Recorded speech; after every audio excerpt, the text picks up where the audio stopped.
17ാമത്തെ വയസ്സിൽ മക്കയിലെത്തി സ്വന്തം പിതാവിനോടുള്ള വാശി മൂലം ചെറിയൊരു കച്ചവടം തുടങ്ങി. 10-25 വർഷം കൊണ്ട് ഗൾഫിലും ഇന്ത്യയിലൊക്കെ വലിയ രൂപത്തിലുള്ള ഒരുപാട് സ്ഥാപനങ്ങൾ കെട്ടിപ്പടുത്ത ഒരു വ്യക്തിയെ പരിചയപ്പെടുത്തുകയാണ്. ഇതാ മൻസൂർ മക്കയിൽ ഒരുവിധമൊക്കെ ആളുകൾക്ക് സുപരിചിതനാണ്. മക്കയിൽ റെസ്റ്റോറൻറ്റ് മേഖലയിൽ ഒരുപാട് കാലം 10-25 വർഷമായിട്ട് ബിസിനസ് നടത്തിക്കൊണ്ടിരിക്കുകയാണ്. ഞാൻ നേരത്തെ പറഞ്ഞതുപോലെ സ്വന്തം പിതാവിനോടുള്ള ഒരു ചെറിയ വാശി മൂലം കച്ചവടം തുടങ്ങിയത് ആണ്. പക്ഷേ പിതാവ് ചെയ്ത ഹിക്മത്ത് ആയിരുന്നു അത് എന്ന് പിന്നീടാണ് മൻസൂറിന് മനസ്സിലാകുന്നത്.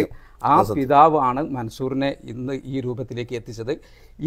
ഇപ്പോൾ ജിദ്ദയുടെ തന്നെ ലാൻഡ്മാർക്കായി മാറാൻ പോകുന്ന ട്രംപ് ടവറിൽ, ജിദ്ദയിലെ കടപ്പുറത്തുള്ള ട്രംപ് ടവറിൽ ഫ്ലാറ്റ് എടുത്ത മലയാളി ഇന്ത്യക്കാരൻ, ആദ്യത്തെ ഇന്ത്യക്കാരനാണ് മൻസൂർ. അതുപോലെ തന്നെ ഒരുപാട് കാര്യങ്ങളുണ്ട് നമുക്ക് പറയാൻ.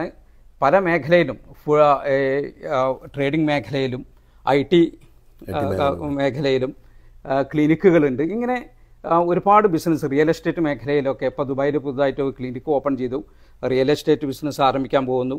ഇങ്ങനെ പല മേഖലയിലും മൻസൂർ ഇപ്പോൾ എത്തിപ്പെട്ടു.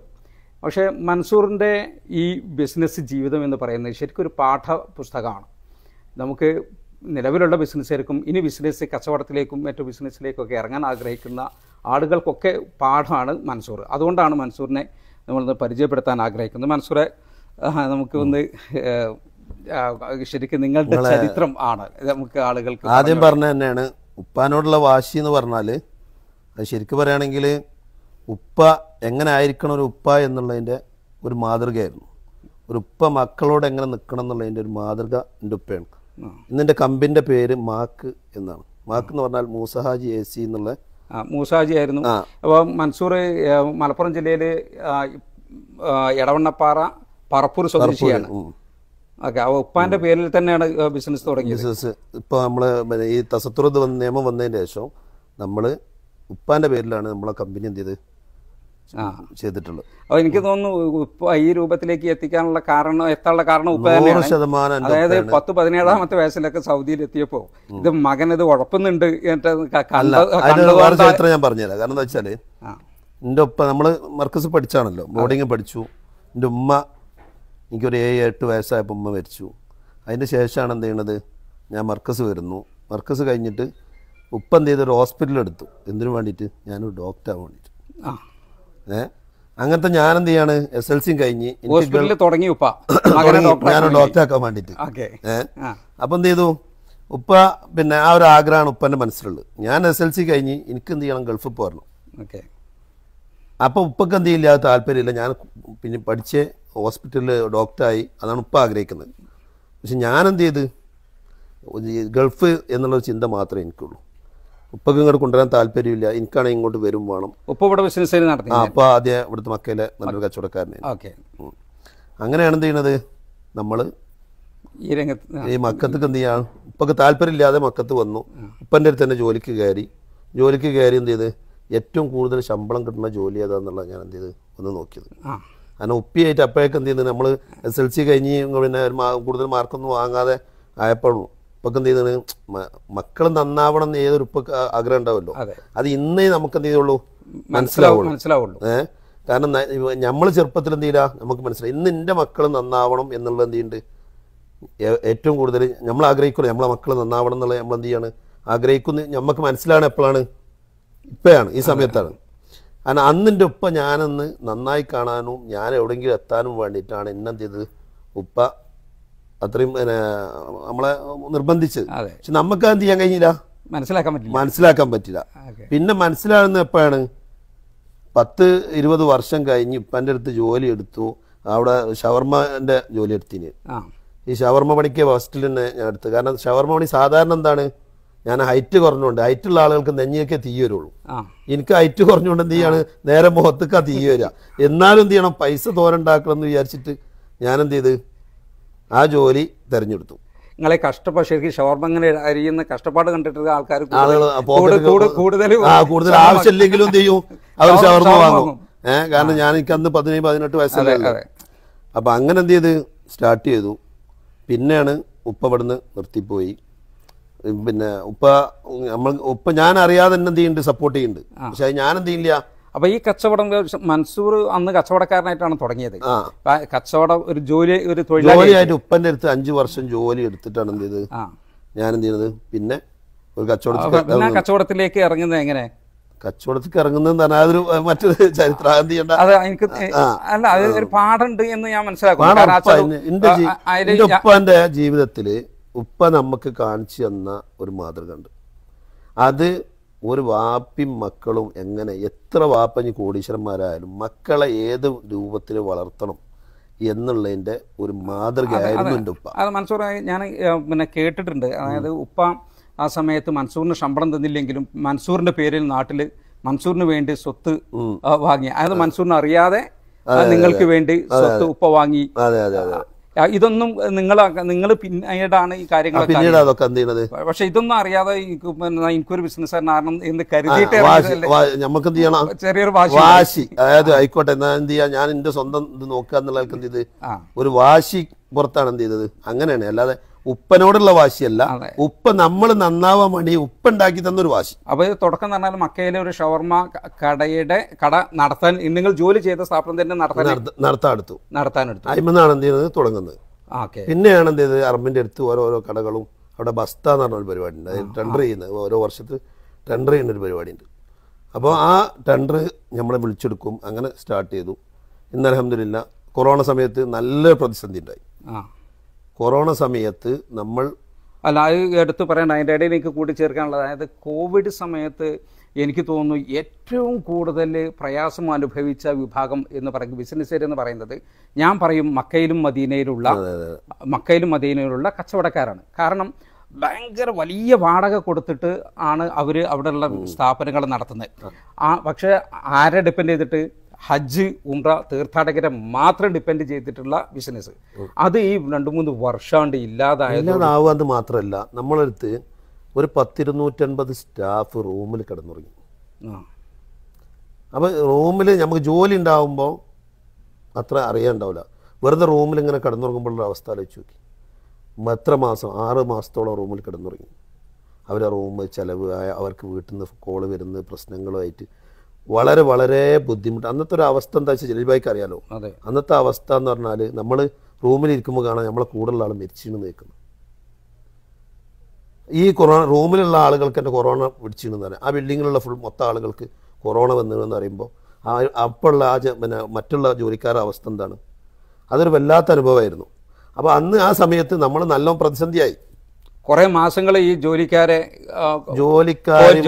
നിങ്ങൾ പോറ്റണം, വാടക കൊടുക്കണം, അവർക്ക് ഫുഡ് കൊടുക്കണം. ഇങ്ങനായിട്ട് വളരെ പ്രതിസന്ധിയിലായി. ഒരുപാട് സ്ഥാപനങ്ങൾ ആ സമയത്ത് മക്കയിലും മദീനയിലൊക്കെയുള്ള ഒരുപാട് സ്ഥാപനങ്ങൾ ഈ കോവിഡ് കാരണം അടച്ചുപൂട്ടി പോയേണ്ട ആളുകൾക്ക് ഭീമമായ നഷ്ടം വന്ന ഒരു സാഹചര്യം ഉണ്ടായിട്ടുണ്ട്. പക്ഷേ മൻസൂറിനെ സംബന്ധിച്ചോളം മനസ്സിലാക്കിയത് റെസ്റ്റോറന്റ് മേഖലയിൽ നിന്ന് പുതിയൊരു മേഖല കണ്ടെത്താനാണ് നമുക്ക് കൊറോണ എന്ത് ചെയ്തത് സഹായിച്ചിട്ടുണ്ട്. അതെ, നമ്മളെ അറബിന്റെ അടുത്ത് ചുറ്റുപറ്റി മാത്രമായിരുന്നു കച്ചവടം ചെയ്തിരുന്നത്. അതെന്ത് ചെയ്ത് നമ്മൾ പുറത്തേക്ക് എന്ത് ചെയ്ത് വലുതാക്കാനുള്ള ഒരു മാർഗമായി. Super market, trading super market, അതുപോലെ കാറ്ററിംഗ് സർവീസ്, അതുപോലെ ഫുഡ് സ്റ്റഫിന്റെ പരിപാടി, അതുപോലെ പിന്നെ റിയൽ എസ്റ്റേറ്റിക്ക്, ഇങ്ങനെയൊക്കെ മാറാനുള്ള ഒരു അവസരം നമുക്ക് എന്ത് ചെയ്യും ആ കൊറോണ തന്നു. പക്ഷെ ആ കൊറോണയിൽ നമ്മളെന്ത് ചെയ്ത് ഒരുപാട് പാഠം പഠിച്ചു. ഒരു ബിസിനസ്സുകാരന് താഴ്ച ഉണ്ടാവും, വളർച്ച ഉണ്ടാവും. താഴ്ച ഉണ്ടാകുമ്പോൾ എന്താണ് അവസ്ഥ, വളർച്ച ഉണ്ടാകുമ്പോൾ എന്താണ് അവസ്ഥ, വളർച്ച ഉണ്ടാകുമ്പോൾ ജനങ്ങളെ സപ്പോർട്ട് എന്താണ്, താഴ്ച ഉണ്ടാകുമ്പോൾ ജനങ്ങളെ സപ്പോർട്ട് എന്താണ്, ഇതൊക്കെ നമുക്ക് എന്ത് ചെയ്യാൻ കഴിയും, പഠിക്കാൻ കഴിയും. അതിലൊന്നും ഇപ്പോൾ മൻസൂർ പറയാൻ ഒരു പക്ഷേ പുറത്ത് പറയാൻ മൻസൂർ തുറന്ന് ഈ പബ്ലിക്കലി പറയാൻ ആഗ്രഹിക്കാത്തൊരു കാര്യം ഞാൻ മൻസൂറിൻ്റെ സമ്മതമില്ലാതെ ഞാൻ പറയാണ്. ഈ കോവിഡ് കാലത്ത് മൻസൂർ നേരത്തെ ഈ റമദാനിലും മറ്റുമൊക്കെ പാവപ്പെട്ട ആളുകൾക്ക് സ്ഥിരമായിട്ട് കിറ്റ് കൊടുക്കുന്നൊരു സ്വഭാവം മൻസൂറിനുണ്ടായിരുന്നു. പക്ഷേ ഈ കോവിഡ് കാലത്തും ഉമ്മ വിളിച്ച് മൻസൂറിനോട് ചോദിക്കുകയാണ്, നമുക്ക് ഇപ്രാവശ്യവും എത്ര നൂറുകണക്കിന് ആളുകൾക്ക് കൊടുക്കാറുണ്ടായിരുന്നല്ലേ, ഇത്തവണയും നമുക്ക് കൊടുക്കേണ്ടേ, കിറ്റ് കൊടുക്കേണ്ടേ എന്ന് ഈ പ്രയാസമുള്ള കോവിഡ് കാലത്ത് ഉമ്മ വിളിച്ച് ചോദിക്കുമ്പോൾ മൻസൂറിന് അത് നിരാകരിക്കാൻ പറ്റിയില്ല. അപ്പോൾ സ്വന്തം ഭാര്യയുടെ ആഭരണം എടുത്ത് വിറ്റിട്ട് ആണ് അന്ന് കോവിഡ് കാലത്ത് ഈ പാവങ്ങൾക്ക് മുടങ്ങാതെ കിറ്റ് ആ വർഷവും. എന്തുകൊണ്ടാന്ന് വെച്ചാൽ നമ്മൾ സ്ഥിരമായിട്ട് കൊടുക്കുന്ന ആളുകൾ നമ്മളെ പ്രതീക്ഷിച്ച് കാത്തിക്കുക. അതെ. അപ്പോൾ അവരെന്ത് ചെയ്യാണ്, ഉമ്മക്ക് വിളിക്കുകയാണ്, എന്ത് ഈ പ്രാവശ്യം ഇല്ലേന്ന് ചോദിച്ചിട്ട്. അപ്പോൾ ഉമ്മനോട് ചോദിക്കുകയാണ്, എന്ത് മോനെ എന്താ ചെയ്യുന്ന, ആളുകൾ വിളിച്ചിട്ട് നിൽക്കാൻ വയ്യ. ഞാൻ അമ്മനോട് പറഞ്ഞു, ഉമ്മ ഒരു 25 കോടി കുറവിലാണ് ഇപ്പം നമ്മളുള്ളത്, അതിക്കിഞ്ഞ ഒരു 5 ലക്ഷം കൂടി എന്ത് ചെയ്യില്ല, കൂടുതലാവില്ല. നമ്മൾ സ്ഥിരമായിട്ട് ചെയ്യുന്നത് എന്ത് ചെയ്യുക, നമ്മൾ ചെയ്യുക, പഠിച്ചോ നമുക്ക് എന്ത് ചെയ്യും, ഒരു വാതിൽ തുറന്നു തരുമെന്ന് പറഞ്ഞു. അൽഹംദുലില്ലാ ആ ഒരു ഒറ്റ കാരണം കൊണ്ടാവാം ഒരു പക്ഷേ ഇന്ന് എന്തെങ്കിലും നമ്മളായിട്ടുണ്ടെങ്കിൽ അതായതിൻ്റെ കാരണം. അതായത് നിങ്ങൾ ഈ ഒരുപാട് 10-20 വർഷം മെനക്കെട്ടത് ഈ കോവിഡ് കാലത്ത് 10-20 കോടി 25 കോടിയോളം താഴെ മൈനസിലേക്ക് പോയി. ഈ 4-5 വർഷം കൊണ്ട് ഉള്ള ഒരു ഉയർത്തെഴുന്നേൽക്കുന്ന അത് അൽഹംദുലില്ലാ നമ്മുടെ ജീവിതത്തിൽ നമ്മൾ സദക്ക ചെയ്യാന്ന് പറഞ്ഞത് അതൊരു വലിയ സംഭവം. ഇതാണ് ഏറ്റവും വലിയൊരു പാഠം. അതെ, സദക്ക ചെയ്യുക, നമ്മളെ കുടുംബത്തിനെ നോക്കുക, ഈ സംഗതിയൊക്കെ നമ്മളെടുത്തുണ്ടെങ്കിൽ ഒരിക്കലും നമ്മൾ പരാജയപ്പെടില്ല. നമ്മൾ പരാജയപ്പെടും എന്ന് എത്തിപ്പെടുന്നോട് നമ്മൾ കാണാൻ ചെയ്യുന്നത്. എനിക്ക് സത്യം പറയട്ടെ ജലീൽഭായിനോട്, എങ്ങനെ ഞാൻ ഇവിടെ എത്തിയെന്ന് ചോദിച്ചാൽ എനിക്കതിന് ഉത്തരം പറയാനില്ല. അള്ളാഹുവിൻ്റെ കുതിരത്തും ഞാൻ ചെയ്യുന്ന എന്തെങ്കിലും ചെയ്യുന്നുണ്ടെങ്കിൽ ആ ചെയ്യുന്ന സദക്കൻ്റെ പ്രതിഫലം മാത്രമാണെന്നുള്ള വിശ്വസിക്കണം. പിന്നെ ഉപ്പാൻ്റെ ആശ്രമങ്ങളും ഉപ്പാൻ്റെ അവസാന സമയത്തിൻ്റെ ഉപ്പാൻ്റെ മനസ്സിൻ്റെ ഉള്ളിൽ നിന്ന് എനിക്ക് കിട്ടിയ കുറച്ച് വാക്കുകളുണ്ട്. ഉപ്പ മരിച്ചിട്ട് ഉപ്പ മരിച്ചിട്ട് ഏകദേശം 15 വർഷം ആവാനായി, 14 വർഷത്തിൽ അടുത്തെത്താനായി. ഉമ്മ വളരെ ചെറുപ്പത്തിൽ മരിച്ചു. ഇപ്പോൾ എൻ്റെ ഉമ്മ അൽഹംദുലില്ലാ എനിക്ക് പഠിച്ചോൻ തന്ന ഏറ്റവും വലിയ ഒരു അനുഗ്രഹമാണ് എൻ്റെ ഉമ്മ, എൻ്റെ ഭാര്യ, എൻ്റെ അനിയൻ. കെട്ടുറപ്പുള്ള ഒരു കുടുംബമുണ്ട് നിങ്ങളെ. എൻ്റെ അമ്മാവന്മാര്, എൻ്റെ എളാപ്പാര്. അനിയനാണ് ഇപ്പോൾ ദുബായിലുള്ള നോക്കുന്നവനാണ്. പിന്നെ അനിയനാണ് മക്കത്ത് കാര്യങ്ങളൊക്കെ ചെയ്യുന്നത്. അനിയൻ എന്ന് പറഞ്ഞാൽ ഞങ്ങൾ അനിയന്മാരല്ല, ഞങ്ങൾ സുഹൃത്തുക്കളാണ്. ഏതൊക്കെയാ ഇപ്പോൾ ഉള്ളത് മക്കയിലെ റെസ്റ്റോറൻറ്റുകൾക്ക് പുറമെ? അപ്പോൾ ഇത് ഇപ്പോൾ പുതുതായിട്ട് ആരംഭിച്ച് എന്തൊക്കെയാണ് ഇപ്പോൾ ദുബായിൽ? നമ്മൾ കാക്കിയിൽ ഒരു ഹോൾസെയിൽ മാർക്കറ്റ്, മക്കയിൽ ഏകദേശം 2000 സ്ക്വയർ മീറ്ററിൽ ഒരു ഹോൾസെയിൽ മാർക്കറ്റ് ഉണ്ട്. അതിൻ്റെ പുറത്ത് ഒരു 1500 സ്ക്വയർ മീറ്ററിൽ അതിൻ്റെ ഗോഡൗൺ ഉണ്ട്. പിന്നെ അനിയന് മുறை കൂടിയിട്ട് നമ്മൾ എന്ത് ചെയ്തിട്ടുണ്ട്, ഒരു ക്ലിനിക്ക് സ്റ്റാർട്ട് ചെയ്തിട്ടുണ്ട് ദുബായിൽ. എന്താ പേര്? പിന്നെ എലിസ്റ്റർ മെഡ് പറഞ്ഞിട്ട് ഒരു ക്ലിനിക്ക് സ്റ്റാർട്ട് ചെയ്തിട്ടുണ്ട്. നമുക്ക് ഏകദേശം ഇപ്പോൾ 36,000 ആളുകൾക്ക് ഭക്ഷണം കൊടുക്കാൻ പറ്റിയൊരു കാറ്ററിംഗ് ഉണ്ട്.